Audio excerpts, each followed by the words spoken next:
Hey y'all, happy Sunday. It is Above the Line episode 4 today. If you are new to the channel, my name is Sasha Raquel, and in Above the Line, I give you the too long didn't read of entertainment news and stories that are particularly interesting to me. So this is not your one-stop shop for, actually, you know what? No, it is. It's your one-stop shop for entertainment news, okay? If there's stuff beyond this, I can give you some great resources to check them out yourself, but I like to consider this kind of the short, sweet, little recap and rundown of all the things that I assume you will be interested in the entertainment industry.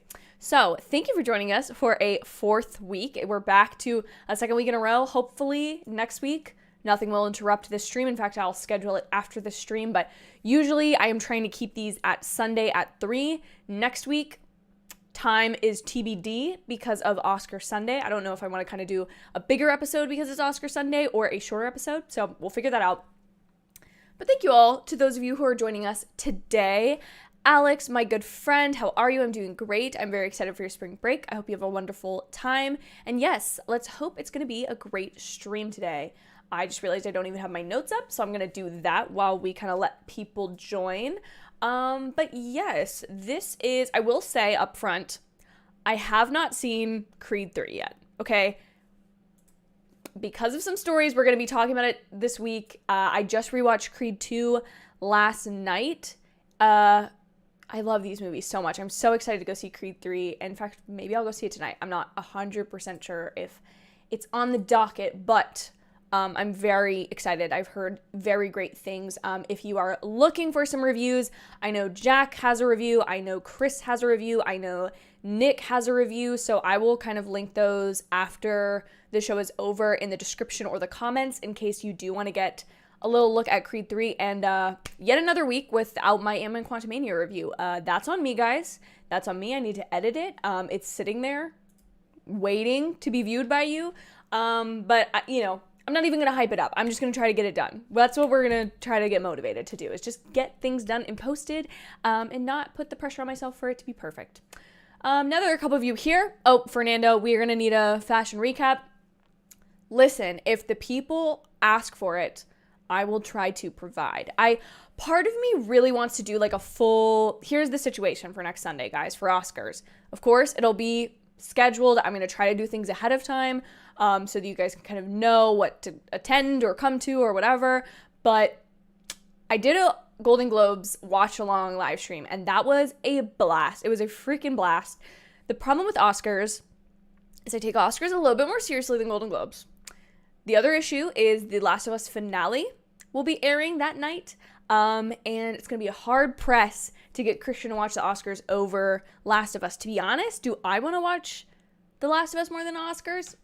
Maybe. I'm also not going to watch all of the stuff, but I did a little Oscars recap video last year that was a blast, partially because of the whole Slapgate situation, which Chris Rock has talked plenty about, his new stand-up special, which I'd like to watch. But anyways, let's get into our actual stories today, because this might be a little bit of a shorter week, but it might allow for some, you know, discussion, if you will. Let me make sure that this posted to my Instagram story so everybody knows that we're doing it. And of course, it's not uploaded, which is always lovely. We always love that. But Alex rewatched Creed 1 and 2 last week. Supposed to see Creed 3 Tuesday, but there was a snowstorm and couldn't go. Saw on Thursday and liked it. I am very excited to go see it. I did the same thing, and I'm not gonna let this happen with Creed because I let it happen with Avatar. I rewatched Avatar, the first one, in preparation for Avatar Way of the Water. Didn't necessarily want to, but I did. And then I still to this day have not seen Avatar Way of the Water. Still to this day, haven't seen it. And I don't want the same thing to happen with Creed. We watched Creed 2 last night, even though I think Creed 1 is potentially a better film. You know, anyways, we'll get into that. But, Cartoonish Claude, have I seen the voice cast? I did actually, and I didn't want to do an article because or kind of like a segment on here about that. But I did. I saw Paul Rudd's face, and I saw Jackie Chan's face. I didn't actually read the article, but that's definitely very exciting, and we could talk about that later, guys, if you'd like. Joshua, thank you. I appreciate the compliment on Above the Line. Let's get into it, guys. My first story of the week is box office because it is a whopper this week. And let me adjust so that I can put my little slideshow in because you know I like to pretend I am on Weekend Update. Creed 3 was a knockout. Haha. I definitely, I bet you haven't heard that it was a knockout once, a single time. I'm sure you've never heard a boxing movie described as a knockout before. I'm sure you never have, but because we're all about originality here, Creed 3, my goodness, it has pulled in a whopping $100 million plus globally. And that's just for this weekend, which is insane. That makes it the largest opening for the series, the Creed films. And it also has set the record for the biggest or best debut of a sports film ever. So that's something for it. What could be contributing to this? Because obviously we like to break it down a little bit. The fact that Ant-Man's been out for 2 weeks. So blockbuster-wise, this is kind of the next greatest thing. Michael B. Jordan, this is his directorial debut, as well as him, he's sexiest man alive. People love him. We got a little taste of him in Wakanda Forever. Mind my spoilers, but yeah, he's back. He's back as Creed. Tessa Thompson. This just emotional, raw story. And then we have Jonathan Majors, obviously, who is kind of in his villain era, and I love it, even though he, as a person, I don't know if it's been circling the rounds on social media, so I'm sure you have, but the clip of him talking about the Homeward Bound theories and like how much he loves that movie, absolutely precious. So anyways, this man is such a talent, as we who have seen Quantumania know, but I am so stoked to see him in this film, and see him and Michael B. Jordan just go at it, because they're two of the like biggest up and coming, or I guess neither of them are really up and coming anymore, are they? I don't think that's necessarily a fair descriptor. They're both established and fantastic.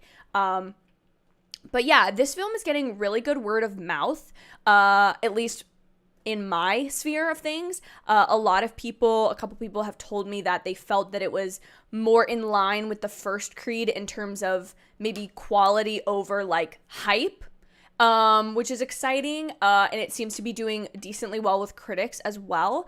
And additionally, just, kind of so we can get the whole picture of the box office, Ant-Man, which we talked about last week as being the largest second weekend drop in the MCU's history for box office, it has dropped another 53% this weekend, which I think is just kind of, I think the thing is, when you're not in summer, and this is a movie that came out on President's Day weekend, everybody went, and being the biggest 3-day weekend in all of Marvel's releases, okay, for Ant-Man and the Wasp: Quantumania to come out over a 3-day weekend where everyone gets to go see it and it's huge, obviously it's going to have drastic fall off.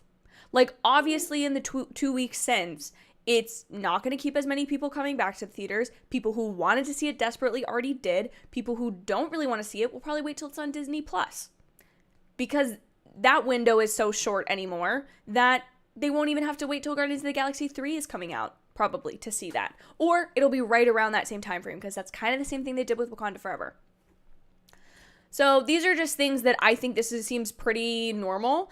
This kind of feeds into our next story a little bit, but I do not understand the absolute dogging that Ant-Man has gotten. Yes, it makes sense that it's falling off box office wise, and it seems to be kind of the inverse of Creed 3 in terms of like negative word of mouth. Like, it seems to be a lot of people didn't like it. I don't really understand why, because it's kind of vitally important for the future of the MCU. I think the story is decent. I, of course, have my problems, which, again, I keep teasing it. My review, it will be coming out this week, okay? I've finally gotten a method I think can work for my videos. So we're going to be back in regular videos, not just regular live streams, okay? We're coming back.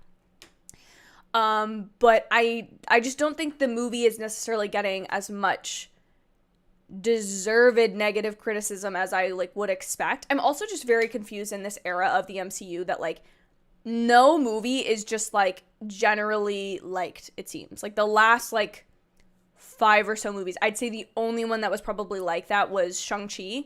I didn't really hear many negative things about Shang-Chi, which, again, deservedly so, but it's been interesting to kind of watch people's opinions from film to film shift. But that's probably a conversation for another time. Let's get into your thoughts on the box office winner, Creed 3, this week. Eric loved it. Said Majors was incredible in it. Again, this is the repeated thing I keep hearing, that Jonathan Majors once again kills it, that he brings a level of drama to the role. I rewatched the trailer last night and did not realize kind of the premise for this movie in terms of Adonis Creed having stepped away from boxing and kind of retiring, if you will, but then coming back to kind of handle this in terms of personal business and whatever else is going on. So I'm really interested to kind of see that take, because I feel like that's where some of the Rocky movies get super interesting in terms of like, yeah, sure, it's still like a showmanship montage, people fighting type sports movie, but there's a depth of like, is he a sellout? Has he done is he not really the greatest of all time? And I think these are the conversations that we have in our real world sports realm that like, cool to be having it in this world. So very excited to see it. Alex also said Creed 3 exceeded box office expectations. Definitely excited to see how it plays out the rest of the month. I'm interested too because there are some bigger titles with, I would assume, the same target audience as Creed 3. Like I think John Wick with Scream coming out in the next couple of weeks. I feel like these might take away some people. However, this does seem like it's maybe more of a, I don't want to say Creed is necessarily a family film. Does it make sense though that might be more of a family film than like Scream 6? You know what I'm saying? I also think it's something that if it gains positive word of mouth or people want to go rewatch it a couple times, that might be super interesting to see. Okay, so Poppy, Ant-Man hasn't necessarily bombed in the box office. I wouldn't define it as bomb. It actually had the biggest opening weekend for a 3-day weekend for a Marvel film ever. So it set that history record. It's definitely had massive drop off. And as I was kind of talking about like right before I think you came in the chat, I think it's just natural that a movie that comes out this early in the year and that comes out on a 3-day weekend, that is a big blockbuster movie. And it's not, people have all this free time to go see it in a matinee. Because I think that's why sometimes in summer, like for example, the week after I saw Endgame, I saw that opening night, I went to go see it on a Tuesday because that's when my theater had the cheapest tickets. And I'd already seen the movie, so I didn't need to pay the exorbitant amount to go see it, the exact same experience in the exact same way, but I want to see the movie again. Meanwhile, a film like Ant-Man, the week after President's Day, people are back in school, people are back in work. They're like, they don't have the time to go rewatch this movie as a matinee, and they're not necessarily willing to go pay exorbitant ticket prices to go see this again. So it's not a bomb. I think the fall off seems pretty logical in terms of how quickly it's falling off, the time of year that it's falling off, even the character itself. Like Ant-Man has never necessarily been like the guy to like really draw people into theaters. You know, this would be a much more interesting story if per se it was a team up film or it was I don't know, even like say this was like Iron Man 5 or something. Like that would have made it a different story, but I think it's just I kind of expect it. And it didn't do bad. It's just not like the best of the best, and I don't think Marvel can top itself every time, especially not with a non-Avengers film. Alex said it's crazy to me that it made a lot of money since Creed 3 took an approach without Rocky. I mean, the Rocky story in Creed makes so much sense. It's so narratively important to that story and creating the relationship between Adonis and Rocky. But then when you take a look at Creed 2, Rocky isn't even like necessarily needed for like half the movie. He like kind of disagrees with Adonis going to fight Victor. And so he's kind of like, yeah, like I'm not going to support this. Bye. See you later. I'm going to stay in Philly. You have fun. Whatever. And so he's not even necessarily there. And then the narrative way in which Creed 2 ends, it makes so much sense that he wouldn't be in the third one. I don't know. I also think like, I'm sorry, but if Creed is going to kind of survive on its own, it is obviously integrally related to Rocky. There's no stopping that. However, I think it was necessary to have a Creed film where Rocky's not really there.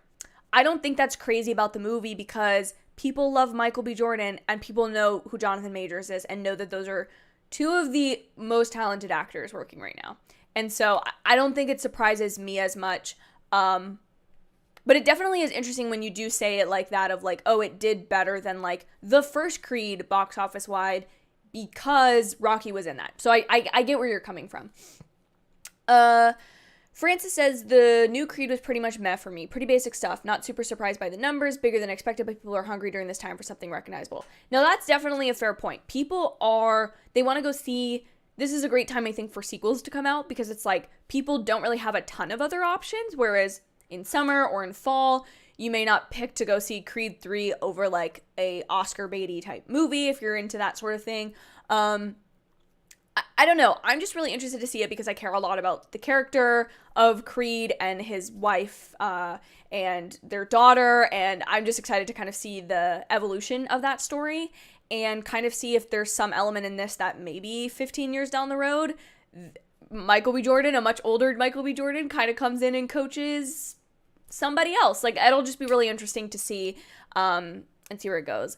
Nick is here, guys. Please go check out Nick's channel. And Jack is here, two of my favorites. Please go check both of these young men out. They have fantastic YouTube channels, fantastic film criticism, reviews, senses of humor. They're the best. And a perfect example of that, Nick saying Ant-Man was trash. I know that Nick didn't like it as much as I did, but Nick does have his review out, so you should go watch that. And he is a man of appreciating quality control and standards in these films, something that I don't even always pay attention to. So that's definitely a perspective that you should take. Or take a look at, should I say. Francis says the Ant-Man drop has everything to do with reception. It wouldn't matter the release window. People would come see these things regardless of time. I think it's great to finally see fatigue in this. Listen, you definitely have a fair point. Reception, there's people who don't go see Marvel movies if they don't like it. What I'm saying is a Marvel movie isn't necessarily expecting to draw all the people in anymore. I think they've proven enough times that they can't count on that. For me, I don't know. The fatigue, I don't really feel like has gotten to me. I was kind of across the board fine with Phase 4, so I'm definitely not the person to weigh in on whether this is fatigue. I definitely think that's an element playing in here. But a lot of people who I knew who were really not fans of, for example, Thor: Love and Thunder, did like Ant-Man more or saw it as a more redeemable or important or necessary inclusion in the MCU canon. Does that make sense? Michael B. Jordan says he's thinking of making future collaborations with Jonathan Majors. Really excited to see what they do next. I mean, it'd be kind of dumb of them not to. Like, I just think I love the fact that when you look at like really old Hollywood movies, and all of this had to do with the way contracts were set up at studios, and you were like a contract actor at a studio, so you didn't really like move around, so people would do movies together like over and over and over. And I think you see this in like older rom-coms, like Adam Sandler and Drew Barrymore had this a lot, and now Adam Sandler kind of has the same thing with Jennifer Aniston. I would so be down for kind of a renaissance of that type of filmmaking, not in the sense of exactly how the contracts worked and the way Hollywood was set up at the time, because there was a lot of reasons why that is bad and should have gone away. I like to see actors who clearly have great chemistry, great creative chemistry, and who are talented work together repeatedly. And I apologize that one nail is gone. I don't know why I needed to point that out, but it was bothering me. So there you go. Nick said, I've seen Creed 3 twice now. I think it's great, but I understand the formulaic critiques. The second time I saw it, the crowd were cheering throughout the movie. Again, it's a sports... There's something about movies like this that makes you... Like, we were talking last night, Christian and I, and about how the music and the editing and the story of Creed, too, or just, like, any of these Rocky Creed movies, makes you want to, like, go work out or run a mile or, like, get amped to go and, like... I don't know, kind of like improve yourself and like overcome the things that are going on in your life. And I think that's why these are always crowd pleasers. But I definitely do think there's stuff like that once you look past the hype a little bit, you can sometimes see critiques. But I also don't think there's anything wrong with like, if a movie is objectively bad, I'm just going to say this now and get it out of the way. If a movie is, say, like objectively bad or most people hate it, but it's your favorite movie, literally apologize to no one. Literally do not say anything else. Like, you know what I'm saying? Like, it doesn't matter if you liked it or not. Like, obviously, if you want to have a more higher level conversation about film, you might need to admit some of the downsides or pitfalls of the film, but I digress. Nick says, before we move on, I think the MCU's biggest issue right now, outside of quality control, is that they are failing to ground their movies with reality, which used to be the strongest selling point.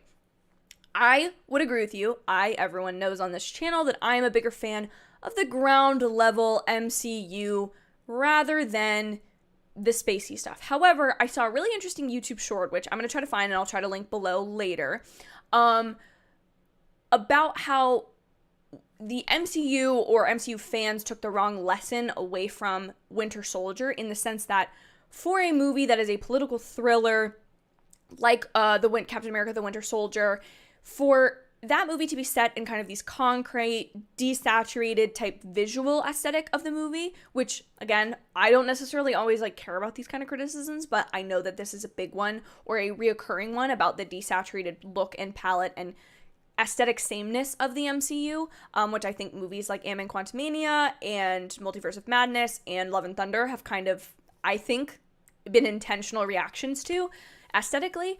But how that is boring and doesn't suit every single film, because not every single MCU film should be serious. And I think that's where, Nick, you and I would agree that, not every single MCU movie should have to be the entire weight of the universe. But there is a feeling of, I would say one of my bigger critiques about Quantumania is there are so many ways in which the relationship between Scott and Cassie could have been emphasized, played up, or made as a more major theme throughout the story, rather than just dad and daughter have some disconnect in their relationship, but because they overcome some big bad, they're closer. I think there's a little bit more nuance that could have been dived into there, which Nick, I totally agree with. But before I get into all the rest of yours comments, because we're having a great discussion here, let me move on to the next thing, because it is extremely directly related to the conversation we're having right now.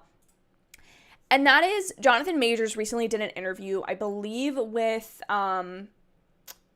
I can't remember where. All the links to the articles I've referenced for Above the Line are currently in the description down below. So if you want to pull that up so you can kind of read through it while we're talking about it. This sounds so much like a school class. I'm sorry.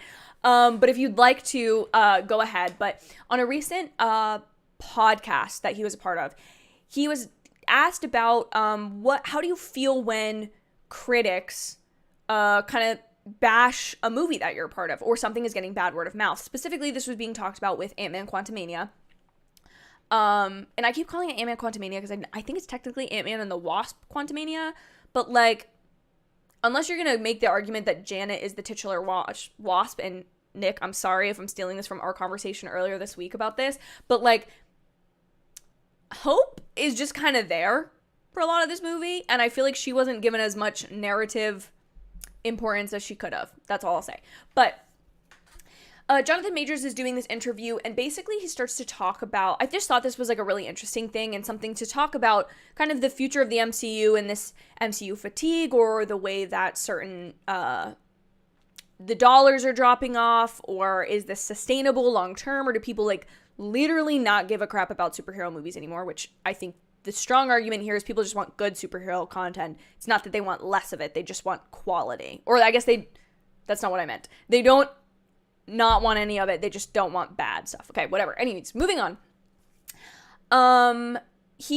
Jonathan discusses how critical scores can be low for a film that he either felt he gave his all to or did a great performance in, or that people can actually be critically praising him but kind of bashing the film. And I think this, for a lot of people, was the case with Ant-Man Quantumania. And you can tell throughout this article that that Jonathan Majors obviously cares about the movies that he's in, that he's not just, he's not trying to allow for their criticism of Ant-Man, but he's also maybe acknowledging that, critics have a role to play in the industry.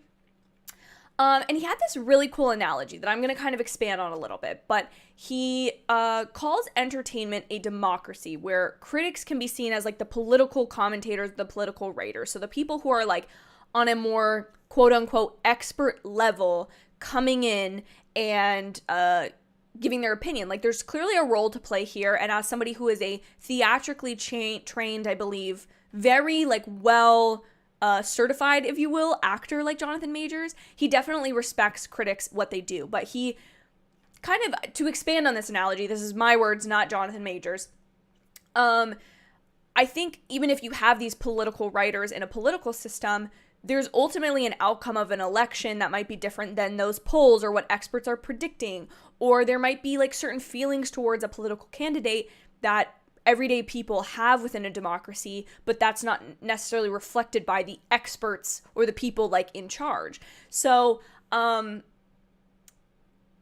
trying to find where I put in my notes. So I think that this is kind of the analogy to there's dollars that are massively behind superhero films, which typically don't have the greatest critical reception. And so Jonathan Majors is talking about the fact that what does it ultimately matter, or what is most important? And I think he just kind of is, theorizing, kind of philosophizing. That's not a word, Sasha. Philosophically discussing what is more important to a person, a critical score or a box office numbers. Because clearly if something is doing well in the box office but critics don't like it, that doesn't mean the movie is unsuccessful necessarily. It's just successful by a different metric. And he mainly talks about, how critics' opinion adds to the complexity and the space within discussing film and entertainment, but that's not necessarily the ultimate sign of success or failure. And then he also urged that critics, when they come to a film that maybe they really don't like or feel doesn't have a lot of quality merit, he urges them to maybe approach their job, which is necessary and important, with a little bit of empathy, saying, and I quote here, "I invested in these things. That's the other part. Like, guys, the artists and filmmakers that made these movies invested years, sometimes, into the 2 hours and 15 minutes that you see. I'm not saying be nice. I'm just saying understand that it's a real transaction that's happening when you put pen to paper." So basically what he's saying is like, your words do mean something when you're a critic. It's not just ignored.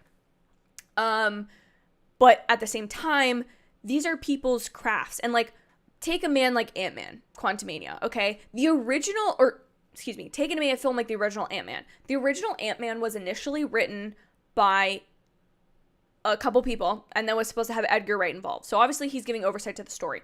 Then it shifted to someone else doing the story. And it's just very interesting. Like if you go into IMDb and look at, the Ant-Man writing credits, ultimately Paul Rudd has a writing credit because he contributed a lot to the story of that film.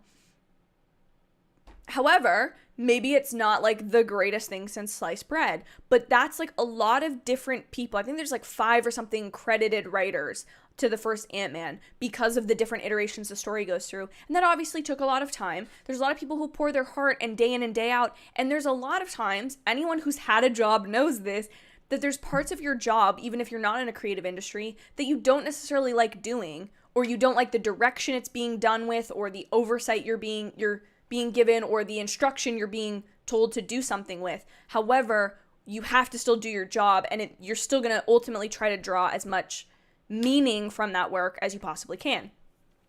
So I think this is just a really interesting discussion, and I see you guys just popping off in the chat.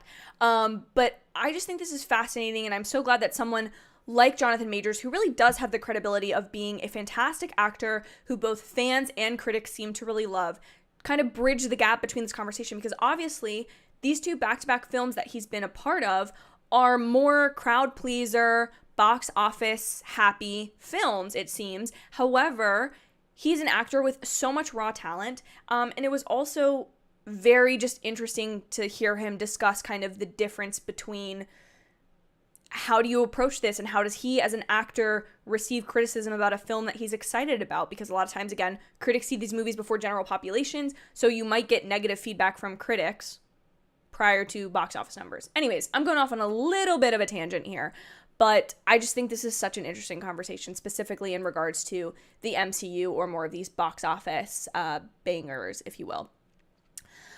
Francis says, I see it more as people have gradually been vocalizing with their dollars their growing fatigue for this, meaning MCU and superhero films.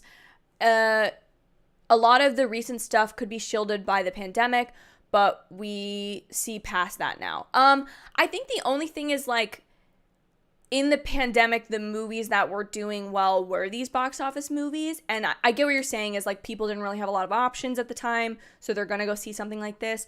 I just think this doesn't seem to be a pattern. This just seems to be an Ant-Man problem. Like if we're going to really simplify it down, I think that's what this feels like, at least to me. Again, not an expert. I don't get paid for these opinions, okay? I'm just giving them freely to anyone who cares to listen. But Poppy says, I hope Jonathan Majors doesn't get typecast as a villain. I don't think so. I mean, some of his earlier roles, like in Lovecraft Country, I don't believe that he's a villain. I think it's just that talented actors tend to be the villain more, but oh, Christian's being annoying. Yeah. I don't think he will. I think when you have that much talent, you're not going to be. I mean, look at Tom Hiddleston. Tom Hiddleston has played Loki for more than 11 years now, technically. And I get that's a little bit more of like an anti-hero line, but like people still love him. He still gets cast in things, and maybe this is his way to like, make his money, and then he can go do theater or whatever he cares to do. Jeremiah says, not sure why I'm here. I've never seen any of the Creed films, but I do love the Ant-Man films, and I'm so sad to hear the new one doesn't quite hold up. Listen, again, you can listen to whoever you want to listen to, but I liked Ant-Man Quantumania. I liked Ant-Man 3. I do think it holds up. I do think it's good. There's some problems with it, but there's problems with any movie. So I don't think that's something to be concerned about, Jeremiah. If you haven't seen it, go see it and make your own opinion about it. Don't let people kind of sway you one way or another, unless you are listening to people you obviously think would have the same opinion as you and you want to save those dollars. I totally understand that. I love Kang and Loki, so was really looking forward to Ant-Man 3. He's one of the best parts of the film. And that's not, I think, to shade any other part. At least, again, my opinion is that movie is pretty dang good. Like, I think it's one of the better recent entries into the MCU in terms of just being solid. And most of my issues are at the beginning of the film, and they're kind of just the exposition that gets you to the inciting incident and not really anything else. Francis says, just the tone when it comes to discussion seems to draw familiar issues. I personally stopped tuning in after Doctor Strange 2, and I saw a lot of drop off, or at least consider after that point. I definitely think you're right. I think after a year of no MCU content, then a return to content and more content than we'd received kind of ever in 2021 with TV shows. I mean, we had 5 TV shows come out. We had WandaVision, Falcon and Winter Soldier, Loki, What If, and Hawkeye all come out that year, in addition to Eternals, Shang-Chi, and Black Widow that year. So that's a lot. I think there's just gonna be stuff that people get more excited for. There's gonna be stuff like, I just think the thing is the MCU at this point, it's not a singular thing. It's not as easily definable as it once was, and there is a lack a little bit of cohesion because we're in phase 5. These movies have been coming out for close to 20 years now. Like we're closer to the 20-year point of Marvel movies than we are like 10. You know what I'm saying? So I definitely think there's going to be fatigue. I think the other thing that is a really great point, Francis, that maybe you're alluding to, is the fact that like a lot of superhero content before this was kind of, it would be cut off at the knees. Like if you look at the Spider-Man movies prior to Tom Holland, obviously those are very big films. Those are films that people love. People love Spider-Man. Spider-Man 2 is like still regarded as one of the greatest superhero films of all time, and one of the biggest box office. Well, I don't think it's biggest. Anyways, I'm getting on a little bit of a tangent here with information I don't necessarily have, but there's not a lot of rival quality content from different people outside of Marvel and DC, whereas now DC is expanding and seems to be kind of propping itself up again, and there's stuff like The Boys or Invincible, kind of these things that weren't necessarily mainstream before, that are now incredibly high quality superhero shows, and I think they take a different look. And so when people have a little bit more competition in the market, the flaws of something that maybe weren't previously pointed out are there. Anyways, I think at the end of the day, I don't think if you don't want to keep watching MCU stuff that you have to. I think that's the beautiful thing about it. Cartoonish Claude, thank you. I appreciate this a lot. This is what my degree is in.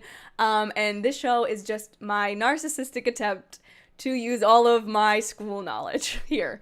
And thank you, Jeremiah. Maybe I should make a little film school series here on YouTube. That would be kind of fun, but I don't know that I would do it enough justice. Everything would have to be taken with a grain of salt of it being free and more entertainment level than teaching. I highly recommend to anyone who's looking for free resources to kind of get some more film knowledge under their belt, the film criticism and film production, I believe, crash courses are phenomenal. Crash Course being the YouTube channel set up by Hank and John Green, that pretty much everyone has used at some point. I feel like any American in the school system has used those to study for classes or review for tests or whatever. I highly recommend them, even for subjects that you just want to casually learn. They get a really good look at the film industry and kind of the jobs that are there and what they do and what departments they report into, as well as film criticism, kind of the different history, or maybe it's film history, not film criticism. Anyways, go check it out. Highly recommend. Alex says, even if a movie is critically bad, I really want to see it just because maybe I'll like it and for my own opinion. Exactly. I think that's the ultimate thing. I don't think that a movie being the biggest box office film ever should be an indicator that it's the best film ever, but I also don't think only movies that are critically acclaimed are the best either, if they don't have vice versa. Like, this is the perfect conversation to be having prior to the Oscars week, right? Top Gun, clearly the crowd pleaser. That and Avatar: Way of the Water are the crowd pleasers of the last year. But are either of those really gonna win Best Picture? Probably not. My bets would be on no. And maybe that's a video for later this week for me to talk about, but just something to consider. Mohammed, I haven't seen Creed 3 yet, so I'm just completely weighing into this conversation with no actual opinion on the film yet. Nick says, I think the best example of a film not being critically loved but making money is the Transformers franchise. Those made so much money, but eventually they lost money over time and resulted in a reboot. Exactly. I think there's a nice balance that you want to achieve there, and everyone else could be perfectly right. Marvel could be completely gone and lost, but then they could be rebooted at some point, and then, I don't know. I think it's just, there's movies like this that are just always going to make crazy amounts of money, and it's also hard to tell if they're making a good amount of money. You really do have to weigh into, box office experts. Again, not me, because, sure, $100 million for Creed 3 sounds like a ton, but it's really the quantifiers of that information of, it's the biggest in this franchise. Those are the things that really can tell you what that money means, rather than just $100 million globally, that's amazing. Eric says, I think MCU needs to pull back on the CG in-your-face visuals, and not every film has to be visual spectacle with crazy CG, fest finale set pieces. Agreed. I think a little bit more hand-to-hand combat might be more interesting in these films, and exploring different types of hand-to-hand combat, or people who really train with characters with a specific type of weapon, rather than just it's a blaster, great, fantastic, okay. That's interesting. Francis, he could just say, I don't agree with the opinions, lol. This is how celebrities justify their investment, by speaking nonsense. People didn't like it, you got your experience, move on. Francis, I tend to disagree with you. I think that if actors who are at this interesting perspective where they can be a critically well-received actor, but they're involved in more box office, lower brow, if you will, again, crowd pleaser blockbusters. I cannot speak correctly. I don't think it should just be left up to a bunch of producers and executives in an office to hold all the power in Hollywood and say that, yes, critics are right, the award shows are right, and just ignore what actual everyday people go to see in the theaters. I don't think he's also trying to say that the movies, it sounds like, yes, he is potentially dancing around it, that, he's probably doesn't want to, criticize a movie that he's still sort of actively promoting. If he doesn't like the film or doesn't, think the story is that great, he's probably not, especially being the next big bad and being under contract. It would seem like he's a really big sellout if he came out and was this is, these are really crappy movies, but I'm going to be a part of it because I'm going to get my paycheck, which is definitely, a valid thing to do. Sure, I know there's got to be people that are doing that. but I don't think it's necessarily nonsense. Like, I don't know. He seems like a very, I don't know. He seems like he's got a lot of things to say, and you know, you're PR trained to the point that you don't want to just like bash something or, you know, I don't know. I thought the analogy was interesting. I don't know. Christian is telling me he agrees with you, Francis. He thinks the analogy is also kind of baloney, but I thought it was a very interesting way of looking at it. Is like, there are people in other fields that we consider experts, yet that's not actually who gets to decide everything. I don't know. Anyone operating in business knows that reception plays a part in overall success, right? But 47% say that's the approval. That's what was quoted in the article as being the approval rating for Ant-Man. If one person that he met one fan who like loved that movie, their whole like they were like, I'm gonna go put posters of this movie in my bedroom. I'm gonna talk about Ant-Man Quantumania to all my friends. I'm gonna make reviews on YouTube. I'm gonna make video essay about it. The quantity of that person loving the movie might be better than people being like, movie was fine, I didn't like it. You know what I'm saying? I don't know. There's just different ways to look at things. This is where I get really interested in like audience reception and like the way that can differ, or like, does one person making a hate comment on the trailer for the movie, is that the same or equal amount of hate to like a person who loves the movie talking about it to a friend for an hour? Like, I don't know. Again, maybe you think I'm talking nonsense now, and that's totally fine, but that's why I created this show, so that I could do that. I'm going to skip through some of these just so we can get back on track and catch up. Nick says, as far as the article, I can understand an actor asking critics to reword critiques because some critics are purposely mean, but as long as the message from the critics are not altered. Exactly. And that's what he was saying, was like, don't lie. I think he was just saying that like, there's an approach of empathy of like, that you can just be understated as a critic, or kind of be the foundation of all your critical work, which is just, I understand that people put their hard work, time away from their loved ones and other things doing this. But at the end of the day, it is their job, and critics can work as the supervisors of the industry and saying what's good and what's not. But I don't think critics are always in touch with general audiences as well. So Nick said, like, I should be able to say I didn't like a movie. Exactly. Not how I say that is important. How I say that is important, but regardless, I should be able to express it. Exactly. And a lot of times it's a concern when fans specifically of something like the MCU are talking about that they didn't necessarily like something. Like, yes, I'm going to support my dollars to this so that people get paid and people, you know, like this their work is rewarded, but at the same time, I'm still allowed to say I didn't necessarily love it. And that's another interesting trade-off too, is like, are you basically buying the right to have an opinion about a movie if you buy a ticket to it? I don't know. That's a little too hippy-dippy of a conversation maybe for now. Okay.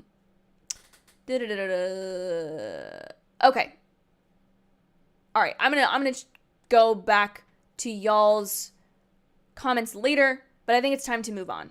I appreciate you all. Great point, Francis. He's also probably under an NDA, so he legally can't say if he doesn't like it. Sure. And in 20 years, maybe he's like, playing King was the worst thing I ever did for my career. I hated these movies, blah, blah, blah. Who knows? Who's to say? Moving on, though. Our next story, little bit less blockbuster, but still in the realm of like talking about IP, continued creators. And that is what I think is a very interesting new approach to potentially, what am I trying to say here? A new approach to how original ideas come about in Hollywood. In Hollywood, that seems to be so against doing anything but sequels, adaptations, or taking existing IP and adapting it, which is, I guess, is the same as IP, or like rebooting stuff. So some of you may know that my favorite author ever is Taylor Jenkins Reid. She is known for writing, being the creative genius behind Seven Husbands of Evelyn Hugo and Daisy Jones and the Six, which again, we're going to talk about a little later because I cannot resist. But now she's writing movies. So very interestingly, if you're kind of a fan of Taylor Jenkins Reid, if you've heard of her but maybe don't know this, her and her husband both worked in Hollywood prior to her becoming a published author. She worked in casting for, I think, close to a decade. So she is well aware of the Hollywood space, and now left and right, her books are being bought up to be adapted into series or movies. All 4 of probably her biggest books have been the rights to. Daisy Jones, as you know, released on Friday as an Amazon Prime series. Malibu Rising, I believe, is in the works to be a Hulu series. Seven Husbands of Evelyn Hugo is going to be a Netflix movie, and Carrie Soto is Back, I think, was very recently. The rights were purchased to adapt that. I don't know who by. I can't necessarily remember. But, so, basically, we have an author here who is a well-known name, who has sold millions of copies of her books, whose books are bestsellers that are well-loved, and now she has gone into the space of screenwriting. And I think what's really interesting is what happens when, instead of taking the proof of concept of an actual idea of like, oh, hey, Daisy Jones and the Six, this sold a lot of copies of books, so there's an audience there, so let's adapt this to a TV show so we can get this audience. But instead, the creative mind behind this, clearly she's got multiple successes across her career. What if we just take her and use her to create new original content for the screen? So this new film that is just the casting has been released. It's called My Ex-Friend's Wedding. So the movie, the description of the film: 4 childhood best friends get a drunken voicemail from their former best friend on the eve of her wedding day. And she confesses that she thinks she's making a mistake by getting married. And then the 4 former friends have to set out to stop the wedding and kind of rekindle the friendship with their friend. And what really caught my attention about this was not only the fact that I've been following the fact that Taylor Jenkins Reid and what is her name, Ashley Rodger, have set out to kind of write this film, and the director is the director of Blockers, that they've kind of teamed up to do this. I've been following that kind of creative endeavor, but the casting came out for this, and this was not just casting that was like, oh, newcomers to the entertainment space. This includes Academy Award winner Ariana DeBose and Academy Award nominee Amanda Seyfried, along with SNL current cast member Chloe Fineman, I believe she's current cast member, and Megan Stalter, who is from Hacks. Again, all of these are successful women kind of involved in this project who have a string of previous successes and proof of concept of their creative abilities. Bring this together with what I am 99% sure is an original concept for a movie. There's not a guarantee that this is going to succeed. But what I think is very interesting is, in a world where Disney is remaking their own movies, like, that are basically the same freaking movie. And listen, there's some of the Disney adaptations, live action remakes that I really like, and the others that I don't. But I think this is just an interesting model, if you will, for taking people who are creatively successful, giving them continued projects. This is also not the first time. I'm not going to play dumb and say that, oh, Taylor Jenkins Reid is so unique in this space. Taika Waititi is a perfect example of this. Taika Waititi had a lot of success with his creative films, not his creative films. All of his films are creative. But he had a lot of success with previous kind of more indie films. And then once What We Do in the Shadows was adapted into the FX TV show, and that he was an executive producer on that, and that kind of started to pick up steam. And then with Jojo Rabbit, that was, and Thor Ragnarok, that's kind of a lot become, I don't want to simplify this conversation, because obviously you can make the argument that, like, this is the same thing, it's just a different format of using the same ideas or the same people to create things. Like, there's actually nobody new here. This isn't really creating new opportunity. But what I think is interesting is taking a creative as your intellectual property, if you will, as your proof of concept to create a movie. Because obviously, the reason that original ideas are not made in Hollywood, let's just say it plainly, is because there's no proof that they're going to make money, and no one in Hollywood wants to take the gamble to make something that they don't know that will succeed. They're all on board to get behind an indie darling that wins an award or gets major box office success, but they are not the kind of people who, like, good example of this, and again, I don't know everything about this film, so if I'm wrong, please feel free to correct me in the live chat or the comments after this has been posted. But Everything Everywhere All at Once seems to almost be a movie that it seems like nobody wanted to necessarily get behind. And now A24 is not some, like, baby indie studio anymore, but this sounds like a film that kind of gave a lot of people, like, a second chance at success in Hollywood, with an original idea. But it doesn't seem like something that people would want to take the risk on initially if it's pitched to them in a meeting, because why would you when you could do something like, and again, I'm not trying to bash this, you guys know I love The Last of Us, but like The Last of Us is one of the greatest PlayStation games. It's very well regarded, it's very well critically received. Of course people are going to fight to adapt that. Anyways, I don't want to go on like a total rant about this, but I also feel like the moral of this story is that the recycling of IP or doing adaptations, I'm not saying there's anything wrong with it, I'm not saying it's bad, but it definitely like kind of doesn't allow for room in the market for the baby rom-coms, the little mid-size movie, not the blockbuster, not the indie darling, but like the middle of the road movie. I feel like, and I've hoped for a while that streaming is going to allow this kind of movie to come back on screen, and I don't know exactly the specifics of my ex-friend's wedding, where it's gonna be. It's supposed to start shooting this summer, and obviously there's a lot of talent behind it, so I assume it's got some, solid money behind it to, get this thing off the ground and going. But I feel like finding real talent and giving them the creative space to, whether they've succeeded in any other form of media before. I think if you can prove that somebody has a fan base, a creative has a fan base, you can then allow them with a little bit stronger faith to create a more original concept and follow that through. For example, and before I just end this little rant, I think this is kind of like how I at least interpret Tina Fey's career to have been.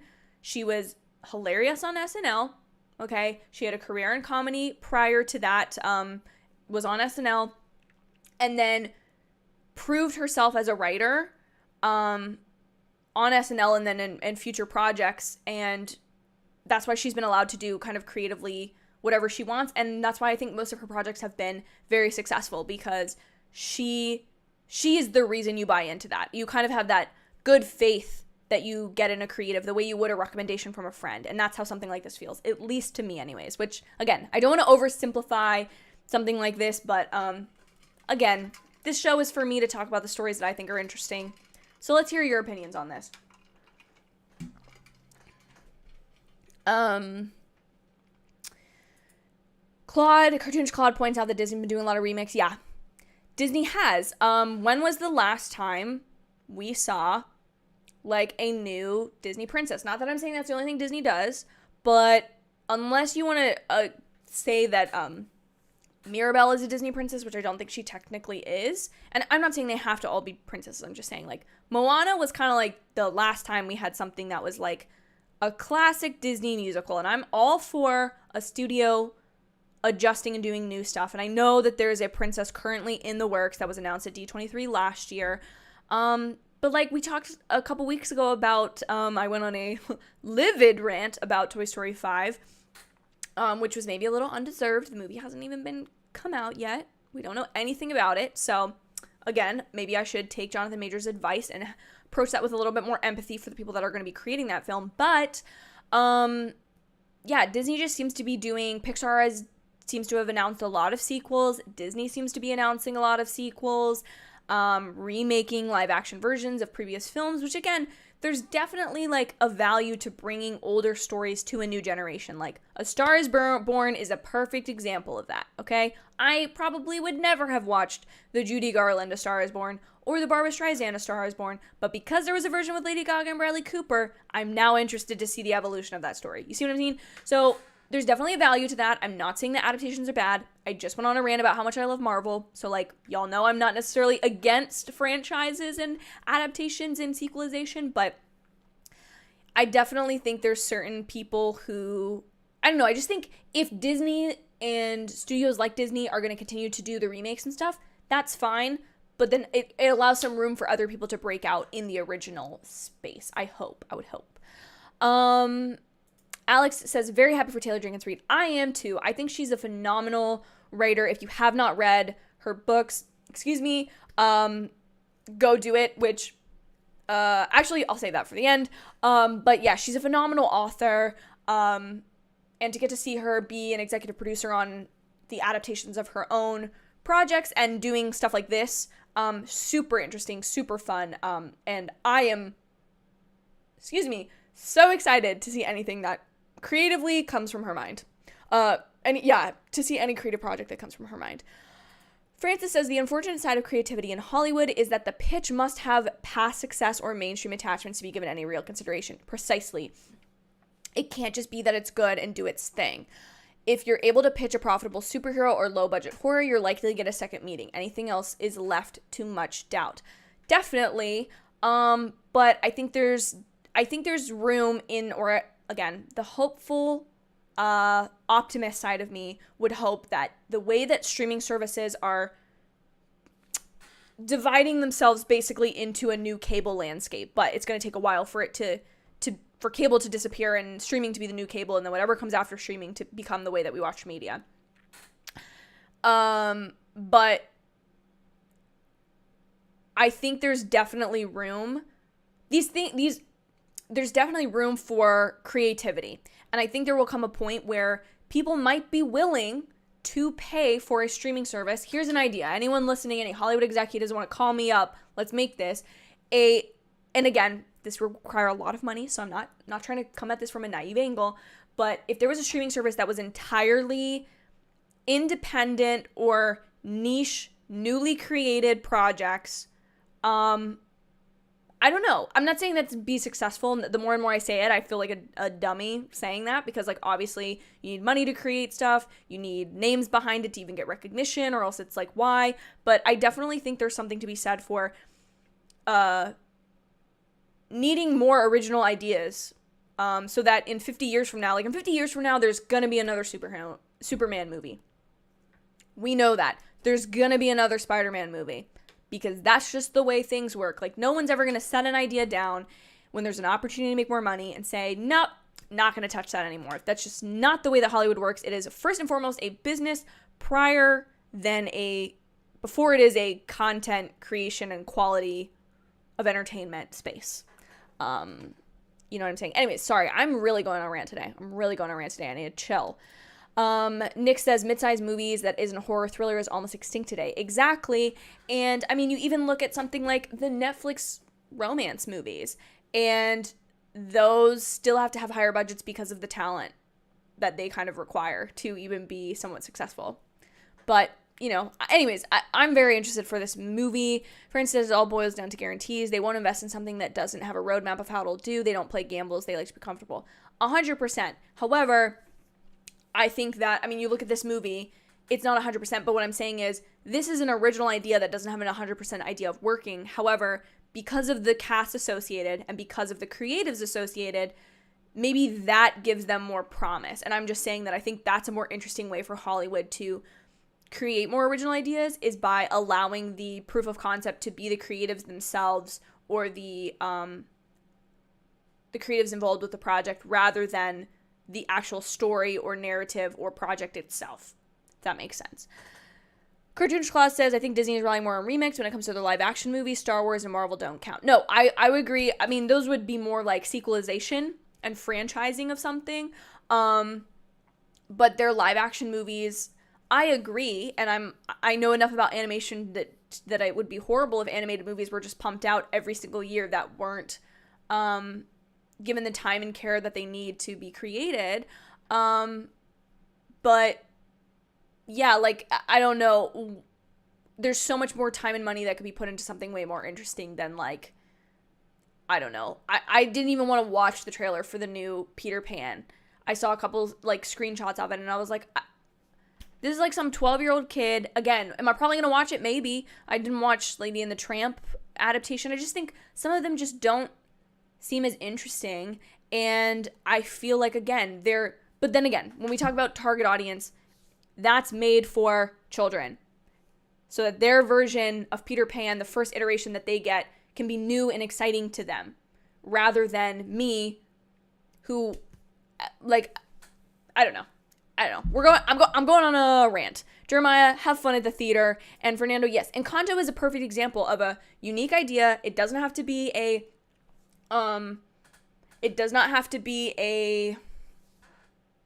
Disney princess movie. But again, if you look at kind of continuing this idea of trusting creatives, Lin-Manuel Miranda's name is written all over that movie. and rightfully so, because it's great. But I'm losing my train of thought now, guys. I've been streaming for too long. But it's something that is unique for Disney, and it seems like they're using the live action remakes to kind of populate their slate of films so that I hope they can make better movies like Encanto as they come out. But all right. Last story of the day. I need to take another sip of water, guys. Thank you guys for the great conversations in this stream. I hope I don't come across as like ranting or like a know-it-all or like I'm telling you my opinion is how it is, because that's not how I want to come across. But our final story of today, you guessed it.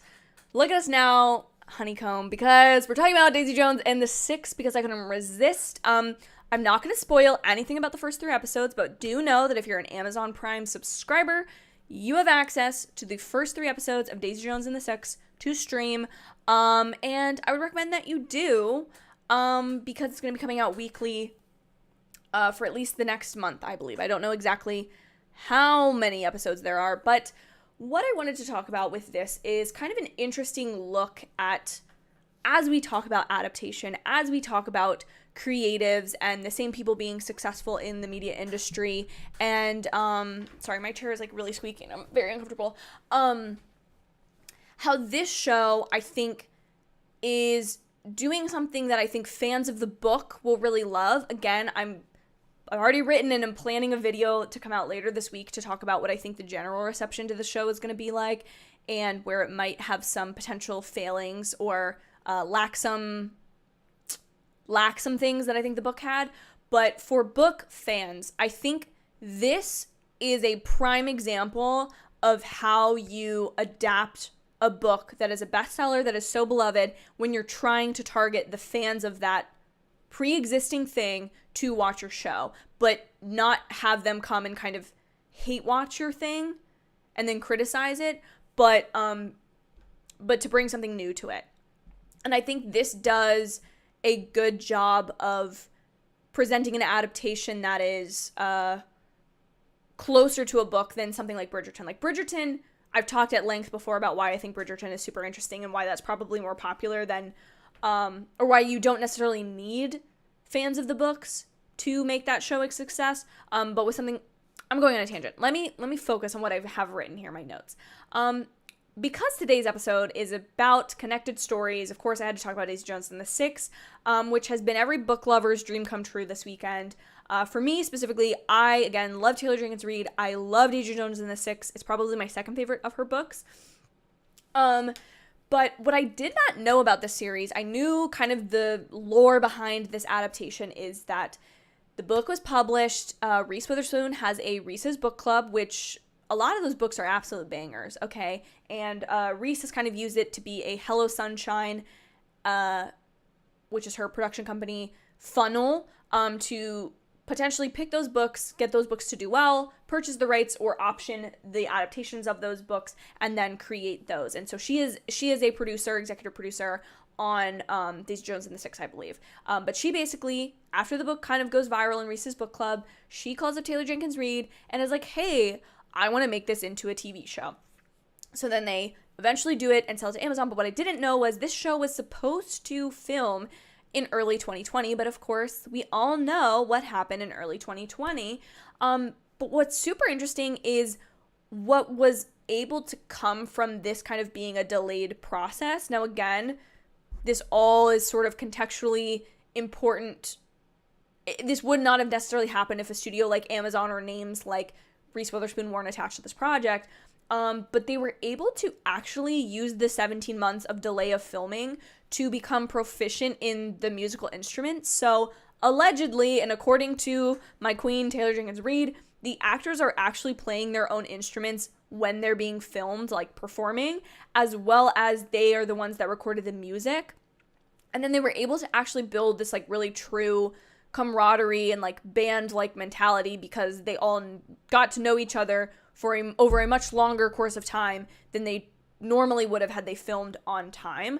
And I'm definitely planning to talk about the series more at length. But I also think what's really interesting and really important is like Riley Keough, who is, if you don't know, she's Elvis's granddaughter, and she is this cute girly right here who plays Daisy Jones. She was talking about how in a lot of the meetings where they were talking about what Daisy should look like and what she should act like and all this kind of things, they referenced fan art of how, okay, should she have bangs or should she not? Like, and this was after Riley was already casted, but they were going to try to like make any homage or reference to the book that they possibly could have so that they could make fans feel like they're watching something really authentic. And I think this is kind of where you take care of a book, like having the fans in mind and what they loved about the initial thing and connecting that to what they're ultimately going to see on screen. And I think even though there are some fears I have for this show that haven't necessarily been quelled by the first 3 episodes, or I see potentially, again, it's got time to prove itself to me. I really did like the first 3 episodes though. I think what's important is if you can connect with the audience that is supposed to make something successful and make it feel like, hey, we've made this to make this be an addition to the original thing that you know. It's not supposed to replace the book, but it's supposed to be an addition to your experience of that world and these characters, and something that makes you feel like this is the real Daisy Jones and the Six. Like, you can go and buy a Daisy Jones and the Six album. You can go buy the vinyl. You can buy the CD. I'm pretty sure, too, the other story behind this is Daisy Jones is the first fictional band, Daisy Jones and the Six is the first fictional band to hit #1 on iTunes, which is absolutely insane, but so cool. And I just think it's really cool. Like, again, I'll try to maybe link some of the shorts or stories, but like Riley was talking about how, in most of the fan art, Daisy had bangs, and in most of them she has curly hair rather than straight hair, and she's got gold hoop earrings, like just random little things like that give a lot of authenticity to an adaptation and make fans feel like they're really recognized and appreciated by the people creating the show and not just trying to capitalize. Obviously, anyone trying to make an adaptation is trying to make money. Like, you're trying to make money from the show. You're trying to get people to tune in and watch the show, but like to pay so much attention to the fans like that is, I think, really appreciated. As somebody who's a fan of the book, I appreciate those things and think they're really cool. But now to your thoughts before we end this episode. Alex said, after seeing Daisy Jones and the Six, I'm confident that the show will become one of my favorite TV shows. I absolutely thought it was wonderful. I'm a big fan of the way that the series is going so far. What's super cool is hearing music that you've seen written basically in poem format, actually hearing it be sung by the characters, hearing the imperfections in their voices, the music itself, and feeling, the one thing I think the show has done so well is the authenticity of like the 70s music era and kind of the way it's playing that up.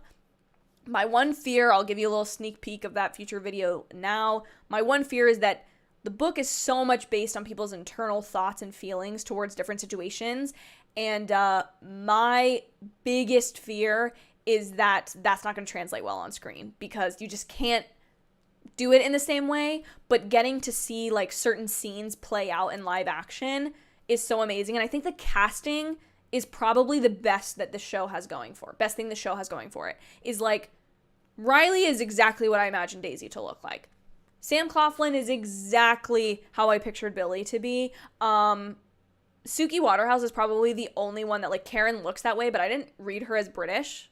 Again, maybe I'm just forgetting. I went and bought the book again yesterday. I'm going to be reading the audiobook, and for any of the members of the Cinephile Reading Book Club that I host through here and Instagram and the Book Club's app, we're going to be reading Daisy Jones and the Six for this next month, which, again, if you're not interested, the great thing about this book club, if you're not a reader, is that you can watch the show or movie that we have connected to it. So for this month, it's going to be the Daisy Jones book series, or Daisy Jones the novel and Daisy Jones and the Six, the series.